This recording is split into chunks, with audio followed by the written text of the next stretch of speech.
Good morning. Good afternoon. Good evening, wherever you are on our amazing planet. Yes. I'm Ariel. And I'm Shia. Welcome to being here. Thank you. It's all a date. Yes. I'm on a date with the love of my life, and I'm including a lot of people in this particular date. So it can be intimate, personal, and Not too intimate. Not too intimate. There's a level to intimacy in public, but when you're here for your life becomes this intimate adventure, and anything you do can be a date. Right. I wash dishes regularly as a date, with the dishes and the sink and the water and the soap. If you listen, it's really a date. And recently somebody called up to ask how Shai and I were doing, and when we started to speak about aspects of our life, they started saying, yeah, right, yeah, right, all the time in the middle of the sentences. And in that moment, they weren't listening, and we certainly did not feel heard. So today, even though we can't physically hear you going, yeah, that's right, or no, I don't know about that, why don't you drop the commentary and allow yourself to be here? Hold that commentary in abeyance. You just set it off to the side. You can pick it up afterwards, but if you set it off to the side, see, true listening requires that you don't do comparisons and just hear what another person has to say, not to agree or disagree with what they have to say, but to hear what they have to say. The interesting thing about that is that it will pull you into the current moment of your life. And your life will transform instantaneously as a result of being in the current moment of your life. You know, if you don't resist the pull to the moment, it's flying. If you're here, you're flying through life, as opposed to having both feet down going, no, don't drag me there. Wherever you are is perfect. This moment is perfect. Our approach is not based in psychology. And so we promise not to try to fix you or change you or make you better. We are of the opinion, actually, it's more of an experience than an opinion, that you are perfect exactly as you are in this moment of your life. In fact, you couldn't be different than you are in this moment of your life. How's that? That's great. Really? I mean, your life shows up in each moment. And in that moment, you can only be the way you are. Ergo, you're perfect. Is that an acceptable ergo? Good. Of course, I don't want to be too highfalutin. So this morning I had a lot of errands to run. I had some appointments out. I went and did our grocery shopping. I did a lot of things. And when I got back, it was very close on to our podcast time. And I had a full bag of groceries, some of which needed to be in the refrigerator, some in the freezer, some in the cupboard. And so when I came in and prepared for this event, I asked Shia, could you put the groceries away? Can you make me a cup of coffee? Can you also make me a cup of tea? I want both. And I guarantee you, he went about those activities as if they were his idea rather than requests put upon him from the outside or demands made by his wife. That's absolutely accurate. It really is accurate. To the degree that you resist life's requests upon you is to the degree that you don't have a life. To the degree that you surrender to life's requests and do them as though it's your idea, then you really have a life. Otherwise, you become the victim of the circumstances or any request anybody makes has to pass through a do I want to filter. And I have discovered that for the most part, if you ask me if I want to, I'm going to say no.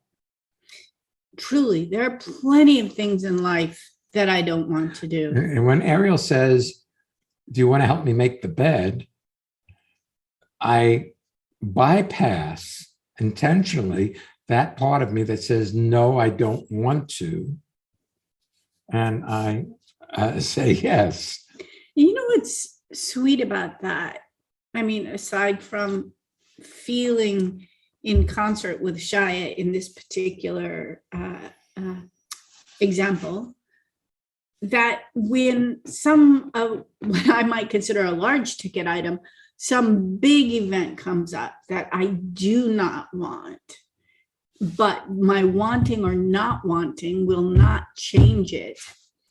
It allows me to set aside my preferences. I've strengthened the ability with what I might consider the minutia of my life so that I can set aside my preferences and engage fully as if what is happening is my idea or perfect, needs to be happening, so that when you're fully here and fully engaged in what you're doing, life is effortless. And if there are challenges, you're there to meet them fully. We didn't say we finished each other's sentences. We do, which is not a challenge, actually. It's a lovely thing. I really enjoy it. Yes. Hey, shall we take our first? Oh, I'd guest? love to. We have Rashmi tuning in with us today. Good afternoon, Rashmi. Where are you zooming in from? I'm in Washington, D.C. Welcome to being here. Hi, it's good to be here. Good. I like this. I like this topic. I have the opportunity to go March 1st to work out of my company's Boca Raton, Florida office. So I took it for 6 months. So it's exciting. I like this topic because I find like some ways that I'll use the word fearless, like let's go, let's meet new people. And it's mostly about like meeting new people or interacting. And I find I'm good in that. But then there's sometimes at parties or romantic dates, like I just feel nervous and I just want to run away from people. But other times I'm like really social and talk. I'm just wondering what you thought about that. Well, you sound pretty normal.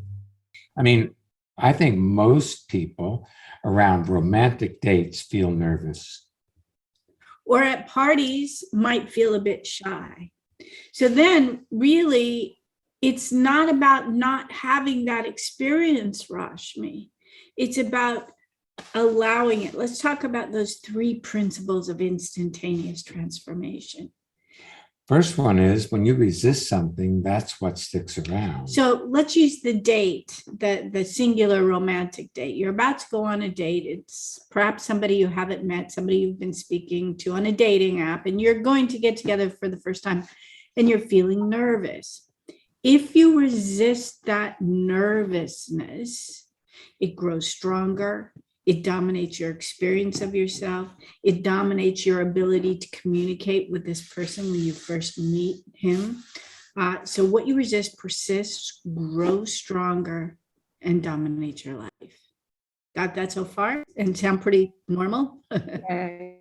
Okay, second principle. Second principle is you can only be exactly as you are in any given moment. So here you are, moment in time.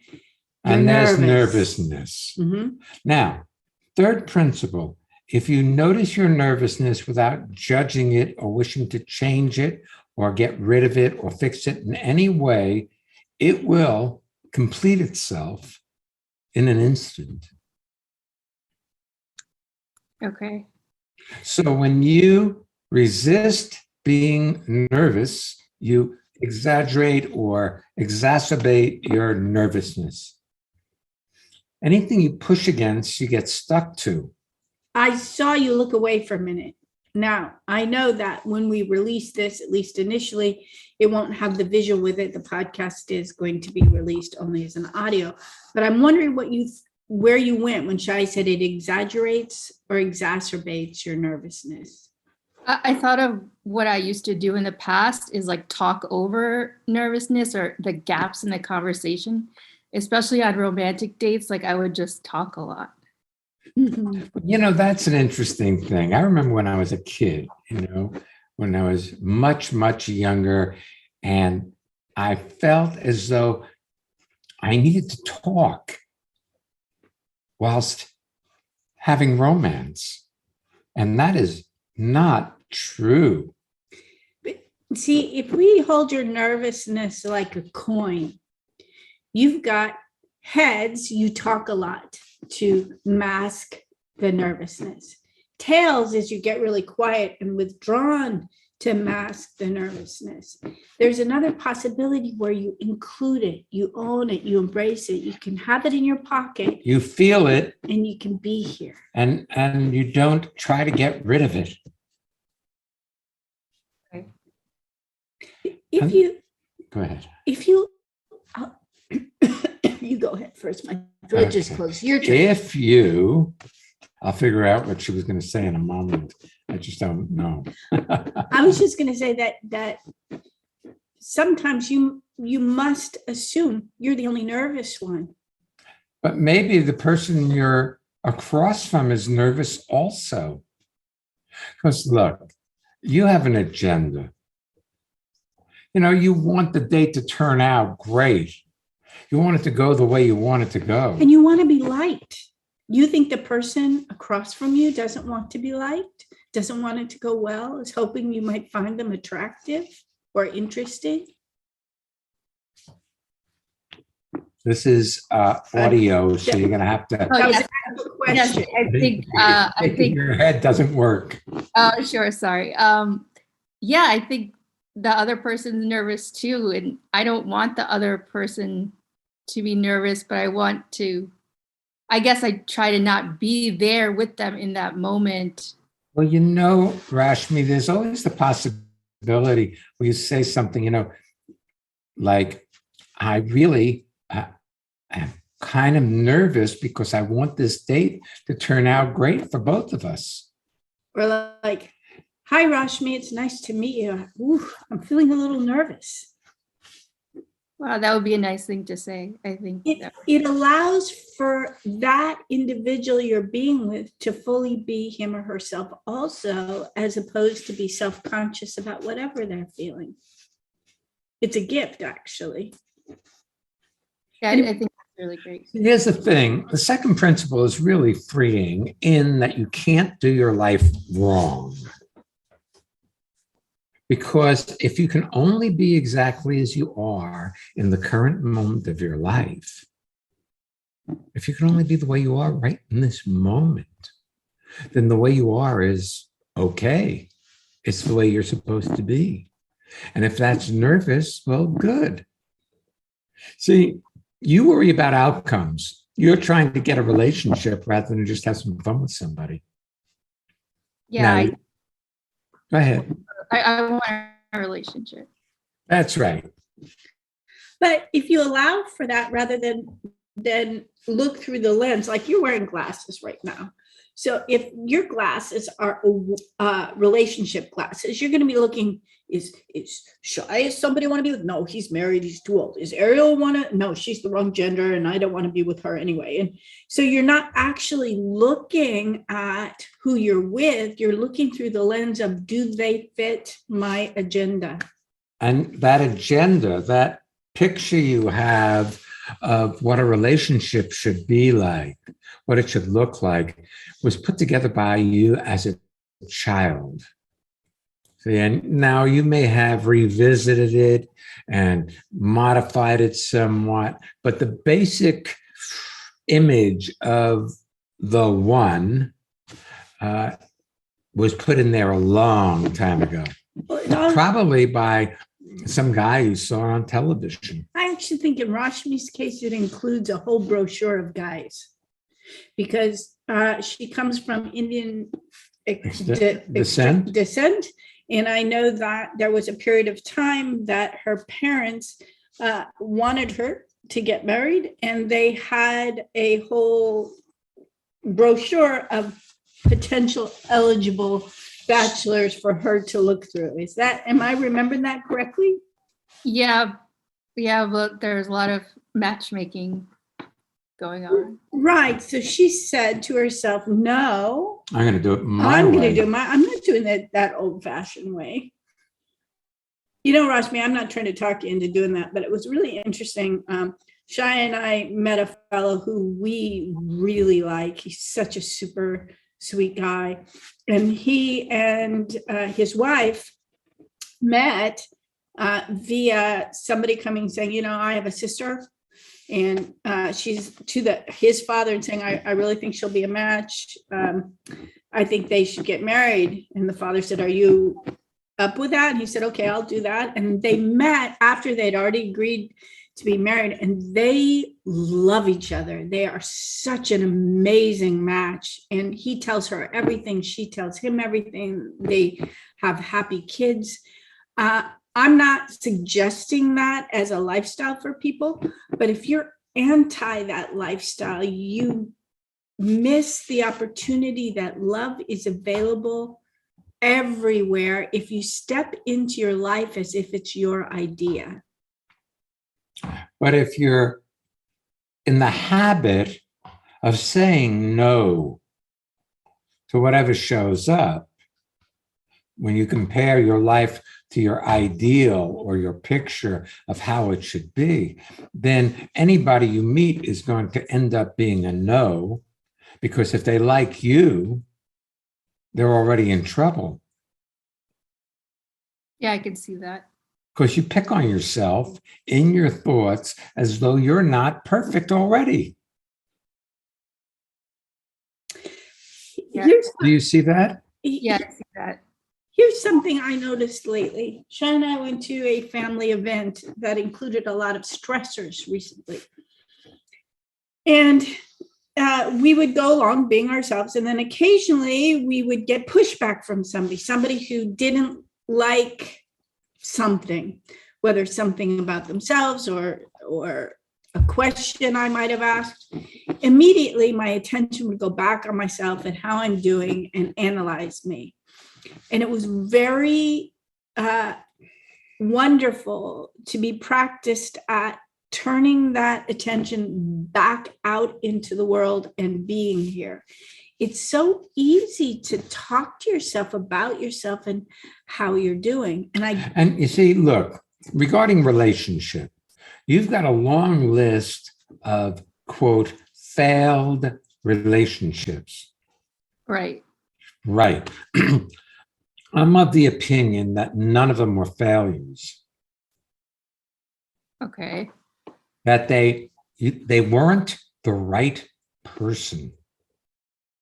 Well, they were for a moment, but not for long term. Not as a long-term relationship. So you may have had fun being with somebody for a while, but then that waned. Right. I also stayed longer than when I knew it was not working. Yes. But that's not a failure either. You just didn't like the idea of being alone and in the unknown and thinking nobody would come along who'd love you.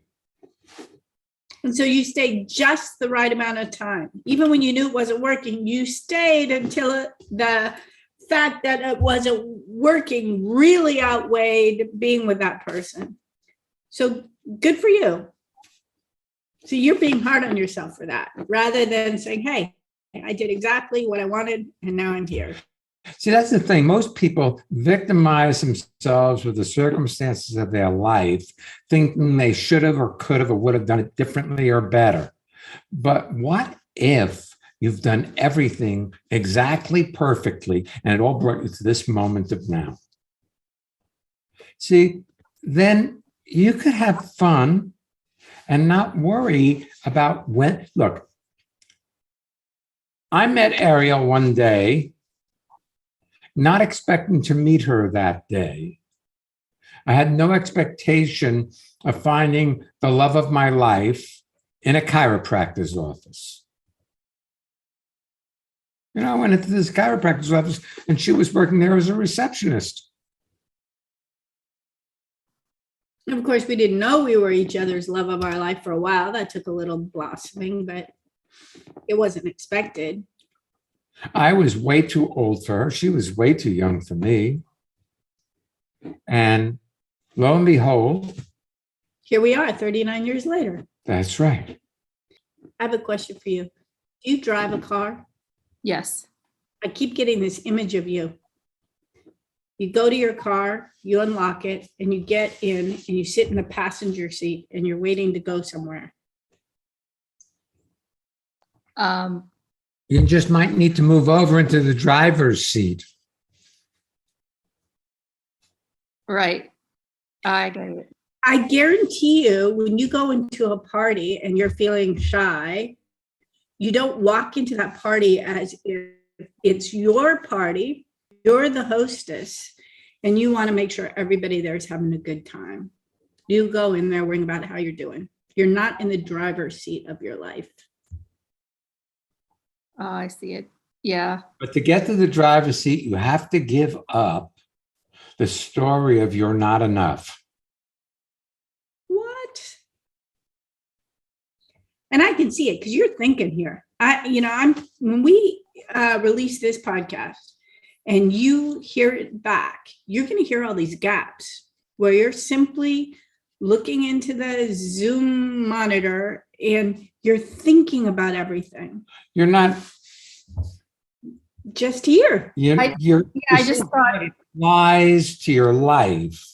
I just feel like feeling enough. I don't know. I just feel like that's such a hard, big thing to deal with, even though you said. What's that's such a hard, big thing? Feeling enough. Well, Like, if enough. you're arguing for the fact that you're not enough.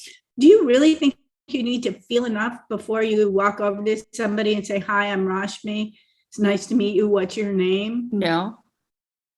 You know, in a certain, who cares how you feel? If I thought about how I felt before we did a podcast, I'd do them sometimes and I would be a no-show other times. How you feel, like feeling enough is not really relevant. It's about stepping in To your moment. whatever that might be. Okay. I'm stepping in right now. Just Good. So is the water cold or is it warm? It's warm. Good. Good for you, because I can actually see the gap closing. It's really lovely, Rashmi. It's as simple as that. That wasn't so hard. No, that was not hard at all. Right. But if you have the idea that it's hard, you don't even go ahead and go for it. No two things can occupy the same Rashmi or the same listener to this podcast at the same time. You can either hold on to your story about your inadequacies, or you can be here and step into your life. Well, right now I'm enjoying being here. Right now. Good. That's great. Congratulations. That's all you can be responsible for, is right here, right now. And now keep shifting and you can hang with it. It's good. It's good. Thanks for being with us today. Yes, thank you. It's been fun. Thank you very much. Thank you.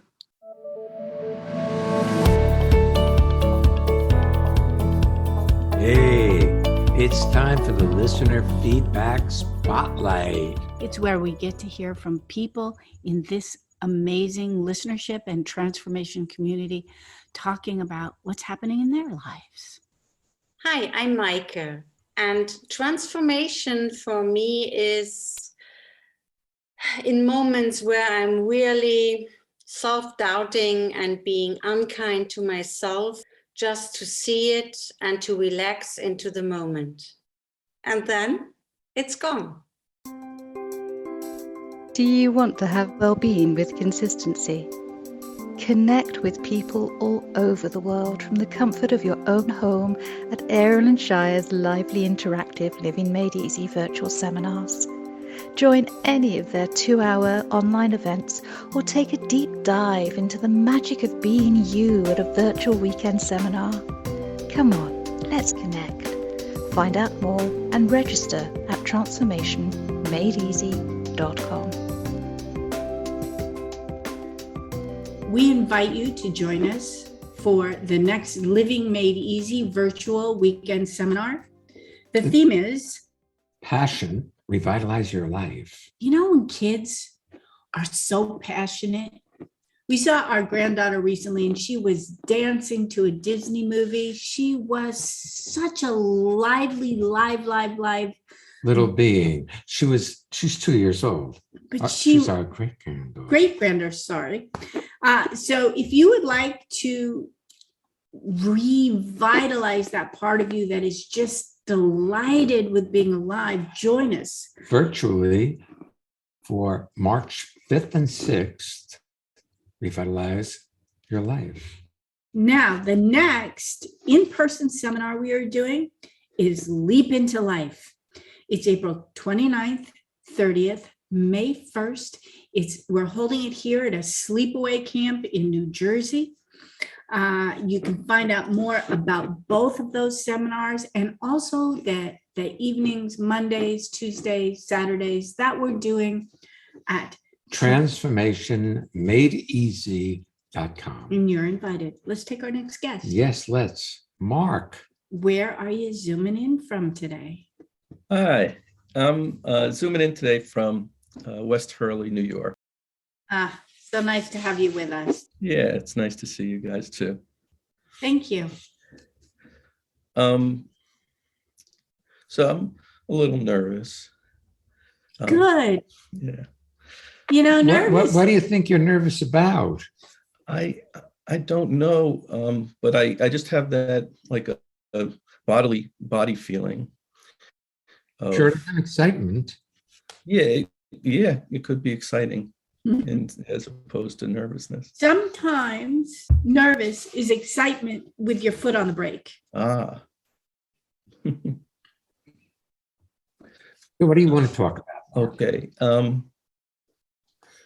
When it comes to being like out in public, and I go to, say, the store, and I'm online, and I get up to the cashier. Well, let's say, this was something that happened recently, and I noticed first that, wow, this cashier is being really nice, and that this is really cool. We're talking back and forth, as she was checking out my, the things that I had bought, and that was it was really just a pleasant exchange, and but at first I thought, well, this was just her being nice, but then when I realized afterwards, I was like, well, I was in a good mood too, so maybe that had something to do with it. Maybe me not going there and treating her like, Hey, Mark, yes? maybe it has everything to do with it. Yeah. Maybe your life and how it's showing up is a reflection of how you're being. And if you are well in yourself, people feel good around you. And if you're upset, they feel upset around you. Now, they may not blame it on you, but they may not be too social and talkative. But Have you ever noticed if you go through a checkout line and you're in what you might call a bad mood, that people are not as responsive?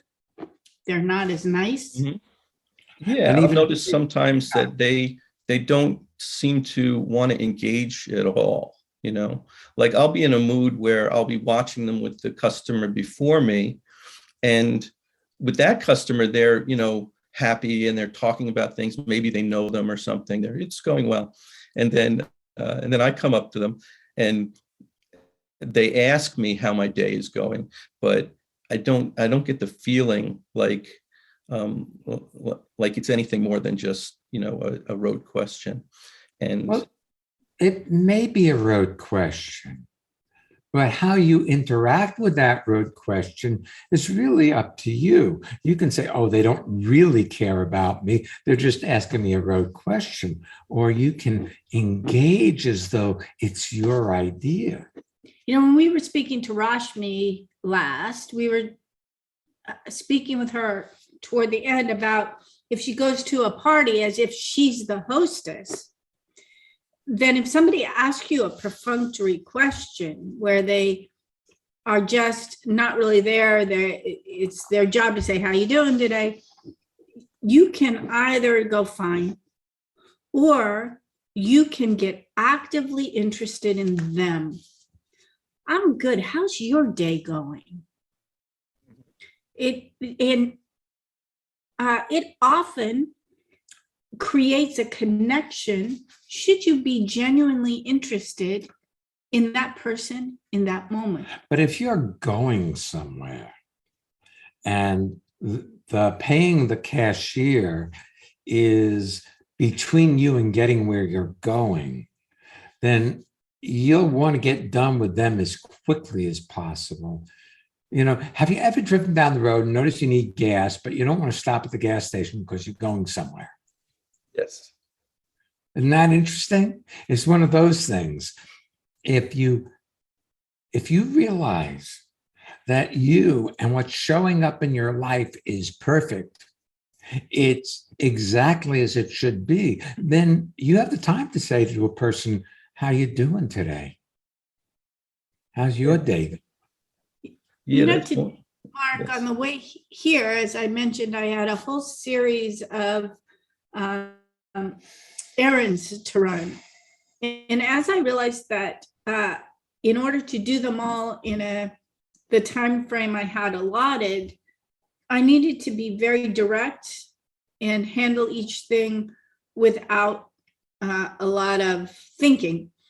But I interacted with a number of people, and I found it was very important that I was really with each of them. And I was looking for something in Whole Foods, which is a shop. I wanted coconut flakes, and the lady didn't really know where they were. She tried one place, and then she found, I know where shredded coconut is. I said, okay, let's try that. And we went there. Right next to the shredded coconut was what I wanted. And I said, look, here it is. That's perfect. Thank you so much. It took me no more time. But when I left her, I wasn't dragging with me, oh my God, I should have been nicer. The other thing is that person probably felt seen, heard, and listened to, which made their day. She was no less important than Shia or being with you. Yeah, I feel like in those situations, sometimes I do have this agenda, of, being, I want to get this done because then I have something else to do. And then I'm not really there. That's right. Yeah. But you don't That's absolutely right. But you can have the agenda and be still, there anyway. And you can notice you have an agenda and not engage in the agenda, but engage with who's in front of you in this moment.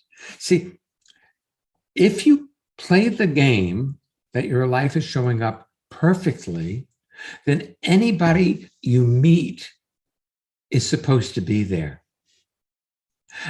It flashed a memory just then as I said that. I was driving through Clinton, New Jersey in my Suburban a couple of 3 years ago, and I got pulled over by a police officer. And I said to him, "Good morning, officer. What can I do for you?" And he started laughing. He told me my inspection sticker had expired. I said, "Oh, I hadn't noticed. I don't use this vehicle very much. I use it to tow a boat, and I'll get it fixed." He says, "Okay, then this is a warning. Get it fixed today." I said, "Okay, I'll have it inspected today." And I did. But he didn't give me a ticket. And it was not that I was trying to manipulate him into not giving me a ticket. I actually had a good time with him. See? Yeah. Life shows up the way it does. if you interact with it like it's your idea, things usually turn out well. If you disagree, don't want the way it's going, fight with what you've got showing up because it's an intrusion in your agenda, then usually your day is miserable. Even if you get your agenda done, there's a complaint attached to it. Well, let's go back to the errands I had today, Mark. I called up Shia and said, if I have enough time to do them all, I will. Otherwise, I will go back out later. He said, great. So when I went to the post office, which was my last stop, I had 2 packages. And I walked in the door and there were 2 people being taken care of in front of me, and it took a while. And I realized I could either be there, metaphorically speaking, tapping my foot like, come on, will you get going? Or I could fully be there. And also when I came up to the window and handed over my packages, I could enjoy the gentleman who was checking me out, like weighing the package, telling me the options, how much. And he said, is there liquid in here? And I said, yes. He said, I'm going to hand you a Sharpie and you'll write liquid on it. And I said, great. And by the time he was done, he just put the package aside. I said, oh, we have to write liquid on that. He's like, oh, yeah, right. I have to write liquid on that. He did it himself rather than handing me the Sharpie. I made him look good. It wasn't like he was someone annoying that I was hoping would be faster. My whole life is perfection, and so is yours.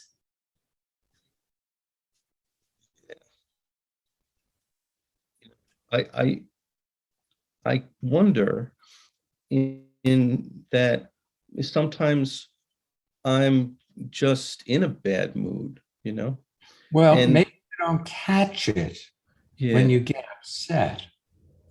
Upsets are caused with loss or the potential of loss or some real or imagined threat, either to your survival, of the survival of your relationship or whatever.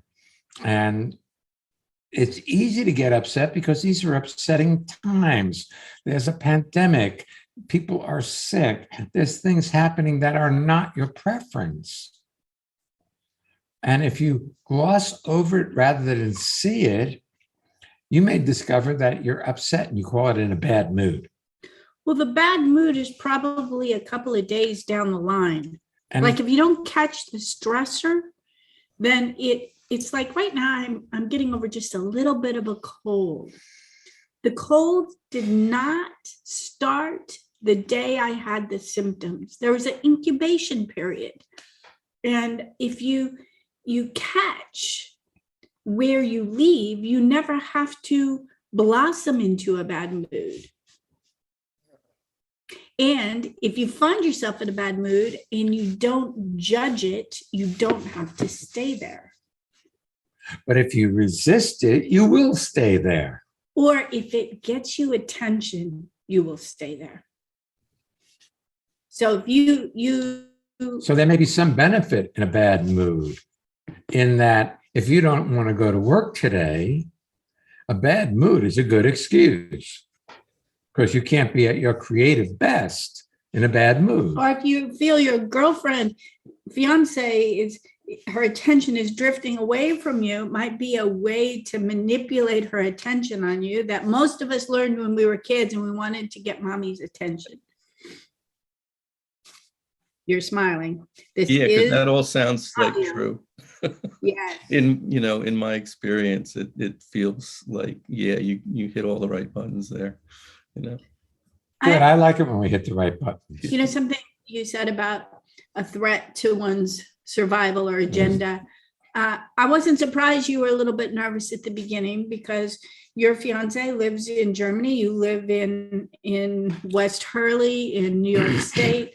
So there may have been at least some concern that we might say something that might threaten your agenda to get together, get married, have her move here, all the different pieces. So you get a little nervous rather than stepping in to see what's Right. what. Rather than realize, Mark, that we want for you what you want for you. And so does the universe. Yeah. I don't know. I feel like that's something that's been obvious for a while, but I've been resistant in actually really stepping into that. You know, What's the something that's been obvious? And what is that? My own worries about the relationship, and where it's going to go, and little by every once in a while, I get a peek into what I'm doing to make that happen. You know, the thoughts that I have that doing that. Yeah. My darling, you just baited a trap. Yeah.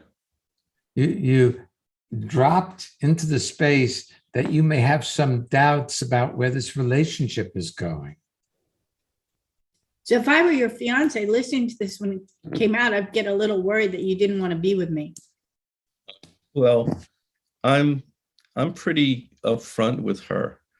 And you know, so I'm pretty sure we've covered that, you know, at least once, you know. Yeah, but look, your mind is a worry machine. Yes. And it's never going to not worry that you're doing it right. So no matter what you do, you question yourself, is this the right one? Yeah. Well, if you're getting married, she is. Yeah.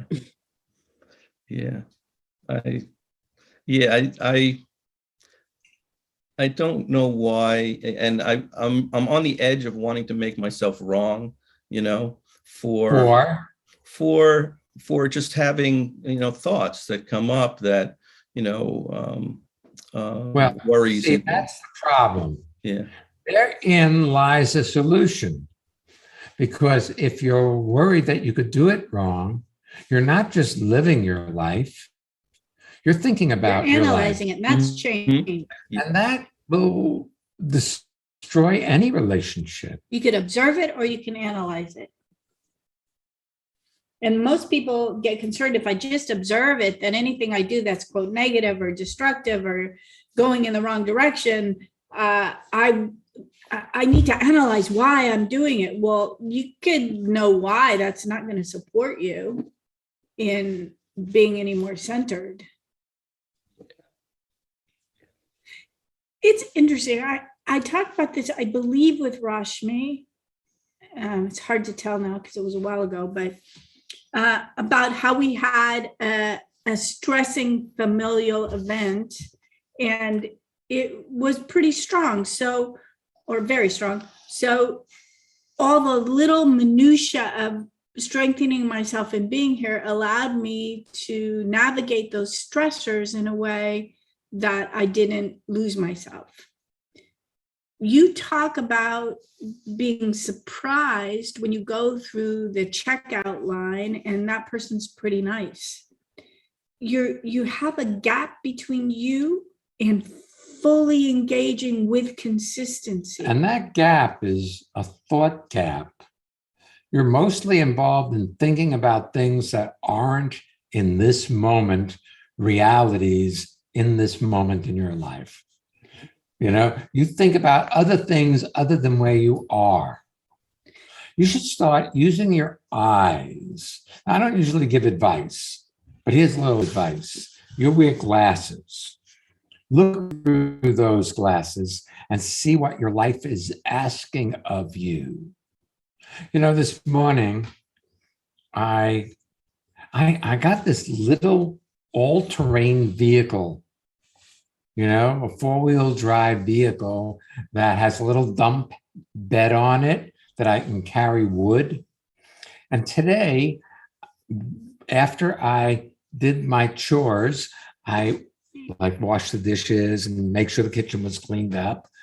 I went out and drove that little all-terrain vehicle up onto my back deck where we store firewood to be used in the house.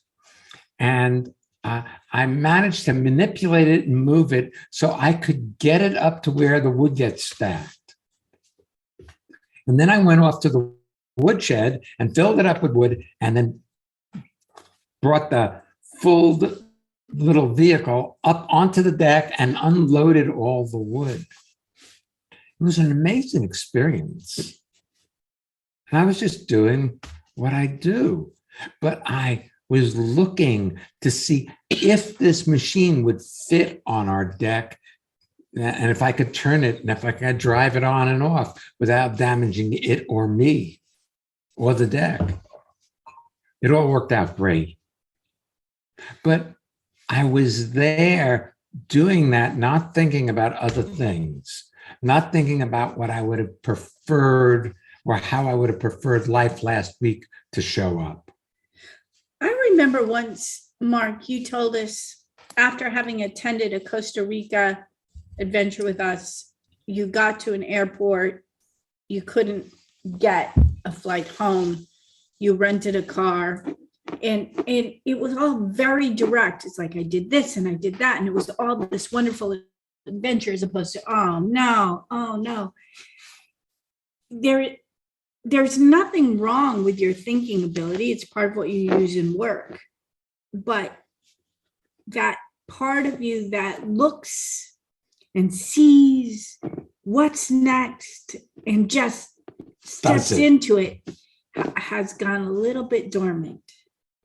And if you don't make yourself wrong for having it gone dormant, it can snap right back in the next moment of now. More than it's ever been, because your life has expanded since that time. So there's no reason why that facility hasn't expanded. But if you make yourself wrong for having gotten lost in your thoughts, you're now again lost further in your thoughts. See, it's simple. You can't do your life wrong, Mark. And if you see you're going in a direction that doesn't work, it's okay to go, this isn't working. I can move this way. Yeah. That's great. Yes, it is. It is great. And it's not all that's great. You're great. See, when I said that, I can see you here via Zoom. You disagreed with me because you've got a list of things that you think are wrong. What if there's nothing wrong? Give yourself a complimentary upgrade. Yeah. Our earliest GPS, we had, before they came in the cars or you had them on your phones, we purchased one and it would tell you where to go. And if you couldn't go that way because there was a road blockage that it didn't know or you missed the turn, the voice would go, recalculating. Like we had done something wrong and I swear that machine was put out that it had to figure out another way to do it because we screwed up. Now, if with the upgraded computer and GPS is on your iPhone or wherever else, if you don't make that turn, it just automatically recalculates. It doesn't. It does. It doesn't do the you're bad and wrong thing. So you can skip the you're bad and wrong and just find another way to navigate. Yeah, look and see what's the next appropriate thing. Okay. That sounds wonderful. It does. It is wonderful. And you are. But, there's a lot of agreement that life sucks. And that you do too, Yeah. Or you can just step into being the brilliant person that you are and have been. Yeah. All along. Mm-hmm. Yeah. Thank you so much. Thank you so much. Yeah, thank you. Pleasure being with you, Mark. Yeah, same here. Thank you. Well, thanks for being with us all today. I would tell you not what next week's episode is, but I don't know it because for some reason our template that gives us that information is not available. So next week's show is a surprise. Maybe if I look here, it'll tell me. Back in the saddle again. So that's a good teaser. We'll be back shortly, like next week. So come on back. And don't miss being here.